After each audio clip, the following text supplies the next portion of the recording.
Los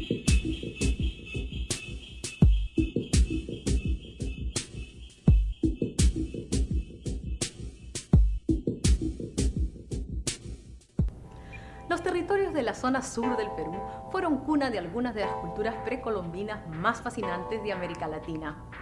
Antes de la aparición y dominio del Imperio Incaico, vivieron allí diversas civilizaciones que se destacan por su compleja organización social, política y militar, así como por sus intensas actividades culturales y religiosas.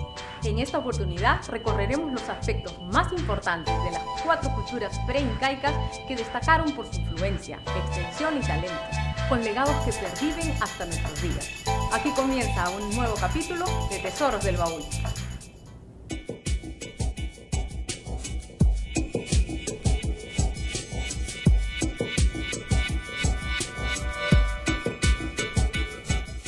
Paracas, Nazca, Tiahuanaco y Huari, 4 de las civilizaciones precolombinas más fascinantes que se extendieron a lo largo y ancho de la costa y sierra sur del Perú y se desarrollaron entre el año 700 a.C.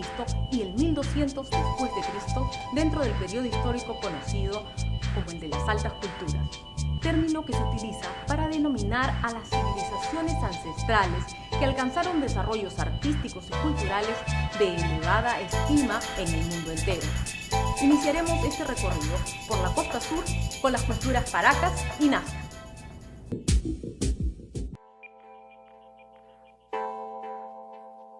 Paralela a la cultura chavín en el norte, la cultura Paracas se desarrolló en los valles de los ríos Ica y Pisco y la península de Paracas, y en su periodo de mayor expansión se extendió hasta Chincha por el norte y por el sur hasta Yauca en Arequipa.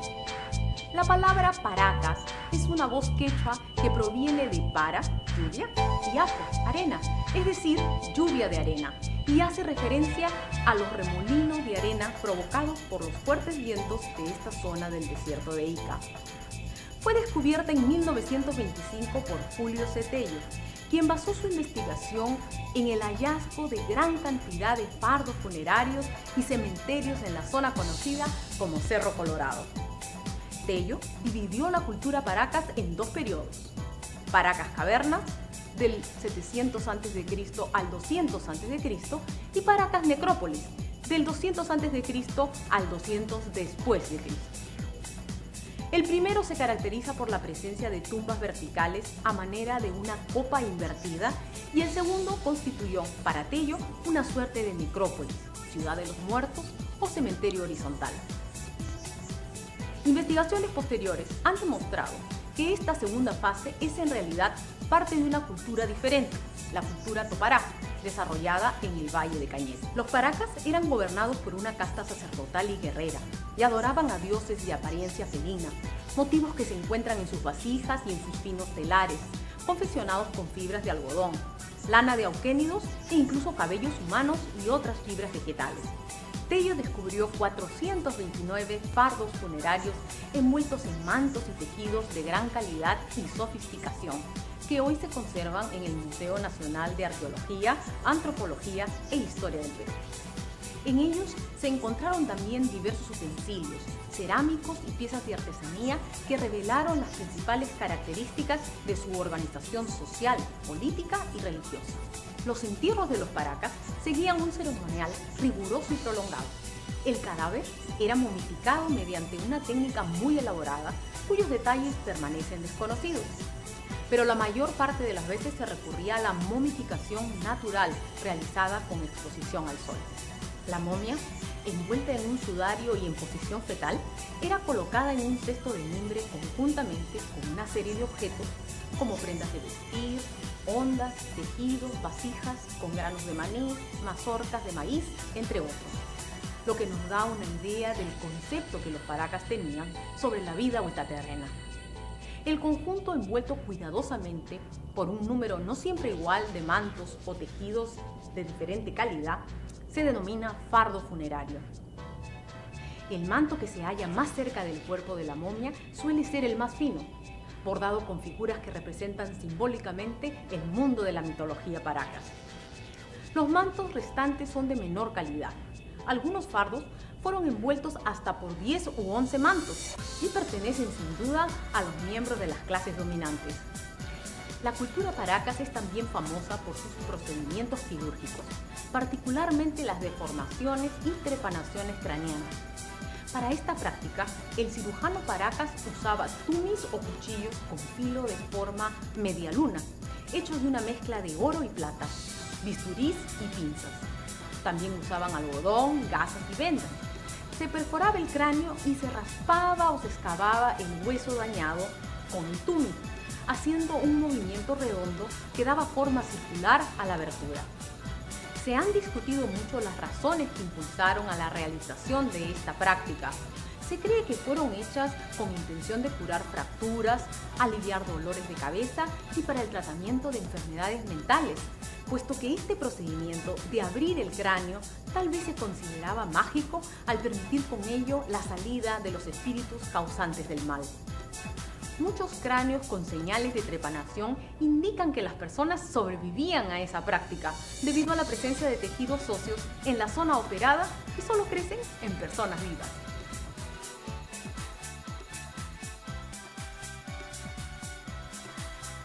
Considerada la continuación de Paracas, la cultura nazca estableció su presencia en todo el valle de la provincia iqueña del mismo nombre, extendiéndose por todo Chincha, Pisco, Ica y Acarí. Concentró su desarrollo político y social en el centro poblado de Cahuachas, ubicado a 49 kilómetros de la actual ciudad de Nazca y a 500 kilómetros de Lima. Fue descubierta a inicios del siglo XX por el arqueólogo alemán Max Uhle, y sus principales actividades económicas fueron la agricultura y la pesca. Y como su antecesora Paracas, desarrollaron una organización política basada en las castas sacerdotales, militares y guerreras. Su desarrollo textil, de finos telares y múltiples colores, no fue tan sofisticado como el de Paracas, aunque se conservaron las técnicas de entierro y envoltorio de cadáveres con diversas mantas y objetos de cerámica, utensilios, entre otros. Uno de los aspectos más notables de la cultura nazca es la tecnología hidráulica aplicada a los sistemas de riego. Mediante un complejo sistema de canales, acueductos y pozos para abastecer de manera permanente a sus zonas de cultivo. Los cerámicos nazca se caracterizan por ser polícromos, con el uso hasta de 11 gradaciones de color en una sola pieza, y se han llegado a reconocer hasta 190 matices diferentes en sus artesanías. La forma más típica de las vasijas de Nazca es el cántaro globular con 2 picos y azapuente, esquema básico que adopta una infinidad de variantes, sea en la forma del cuerpo o en la expresión de los caños. La cultura nazca es universalmente famosa por las enigmáticas líneas de las pampas de Nazca y Jumana, gigantescos surcos que representan a diversas figuras con apariencias humanas, animales e incluso vegetales y geométricas. Sus trazos han maravillado durante años a investigadores de todas partes del mundo debido a lo sorprendente de su precisión y a su permanencia en el tiempo. Sobre su significado se han tejido muchas teorías que van desde las especulaciones fantásticas hasta las de carácter científico. La más difundida es que se trata de un inmenso observatorio astronómico.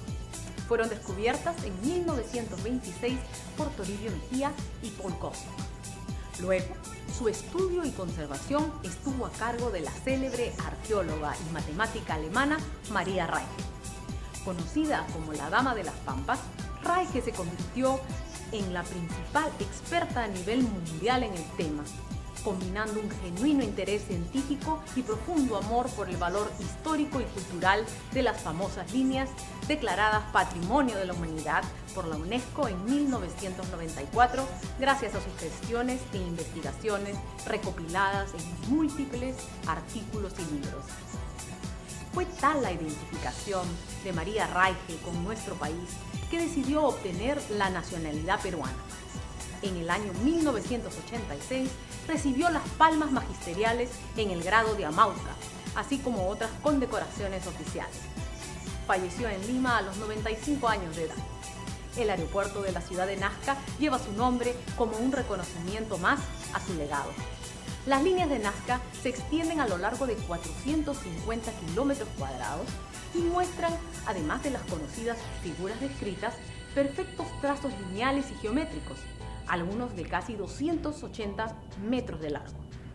Todas estas líneas gigantescas son apreciables desde el aire y constituyen uno de los principales atractivos turísticos del Perú moderno.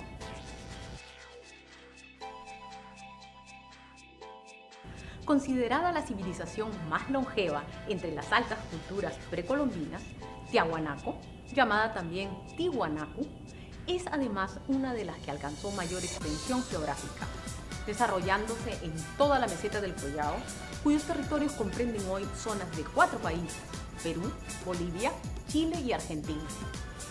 Su principal actividad económica fue el comercio, debido a su ubicación estratégica en el área de la extensa zona lacustre del lago Titicaca. El maíz, la coca y el ají son algunos de los cultivos que dominaron su agricultura. Ubicada a 3.842 metros sobre el nivel del mar, la cultura Tiahuanaco es célebre por sus grandes construcciones arquitectónicas, estructuras líticas de gran formato que eran utilizadas como centros políticos y religiosos.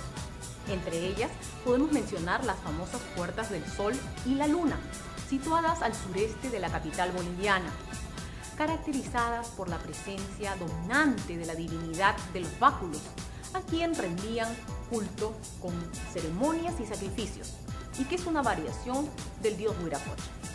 Descubierta por el alemán Max Uhle a principios del siglo XX, fue mencionada por primera vez en las crónicas del español Pedro Cieza de León a mediados del siglo XVI, con descripciones detalladas acerca de sus centros poblados, costumbres y manifestaciones artísticas.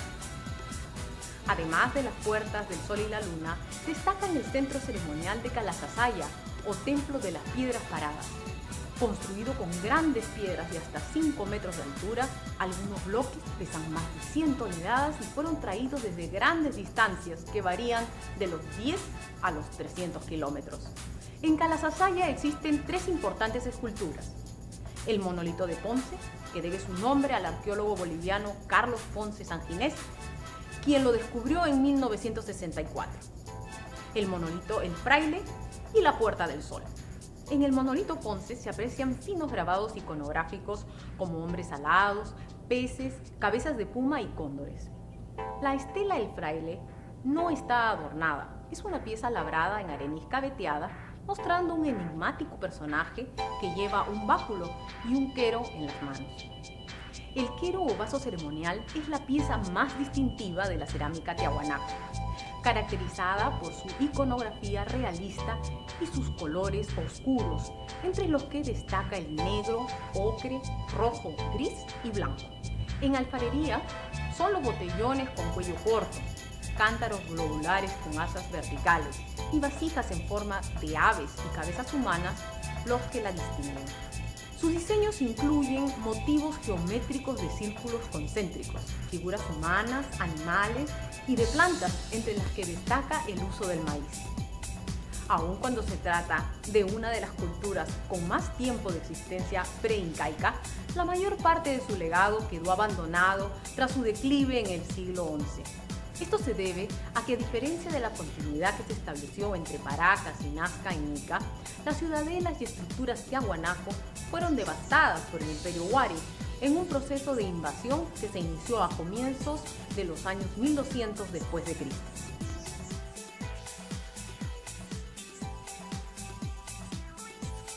La cultura o imperio Huari basó su desarrollo en un poderío militar sin precedentes en este periodo histórico, lo que le permitió expandirse prácticamente en todo el Perú e irradiar su influencia desde su centro de operaciones en Ayacucho, por el norte hasta Lambayeque y por el sur hasta Arequipa y Moquegua.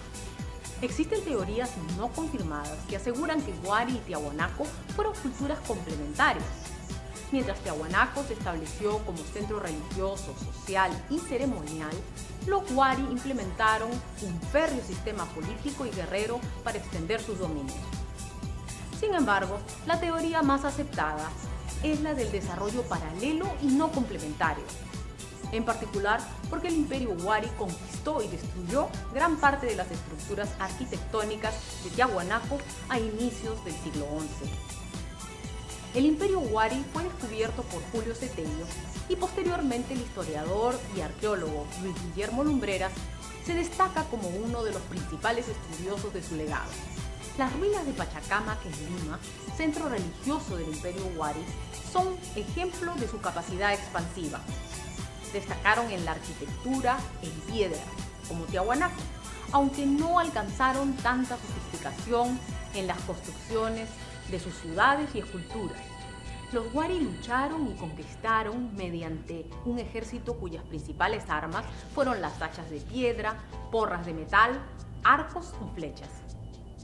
Los Huari introdujeron una concepción nueva de la vida urbana, implantando el modelo del gran centro urbano amurallado. Las ciudades Huari más conocidas son Piquillacta en el Cusco y Huiracocha-Pampa en Huamachuco La Libertad, que a su vez fueron los territorios extremos del imperio. Inclusive hay evidencias de que trataron de expandirse hacia la selva, una tarea muy difícil por lo agreste de los territorios del oriente peruano. Su organización sirvió de modelo para los incas, pues tenían ciudades establecidas como símbolos de poder, además de un eficiente sistema de caminos, almacenamiento y redistribución.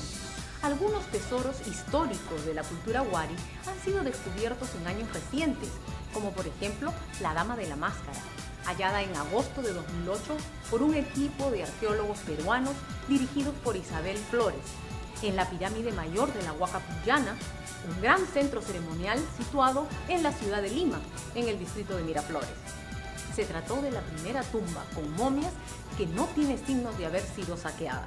La cultura Huari envolvía a los fallecidos en fardos hechos con sogas de fibra vegetal y cuando eran de la clase alta, protegían el rostro con una máscara funeraria. Incluso se cree que la dama podría haber pertenecido a la realeza. En el año 2011 se produjo un hallazgo arqueológico de gran importancia, comparable al del señor Vespán. En Espíritu Pampa, distrito de Vilcabamba, en el Cusco, se encontró un complejo funerario en cuya tumba principal, perteneciente a un dignatario del Imperio Huari, se halló un pectoral y una máscara de plata, 17 piezas de oro y más de 100 piezas de cerámica. Así concluimos este breve repaso de estas 4 culturas precolombinas que constituyen una parte importante del desarrollo ancestral de nuestro país. Soy Ivette Ubillus y los espero en un próximo capítulo de Tesoros del Baúl a través de la plataforma virtual de Derrama Magisterial para seguir explorando las ilimitadas posibilidades del conocimiento, la educación y la cultura. ¡Hasta pronto!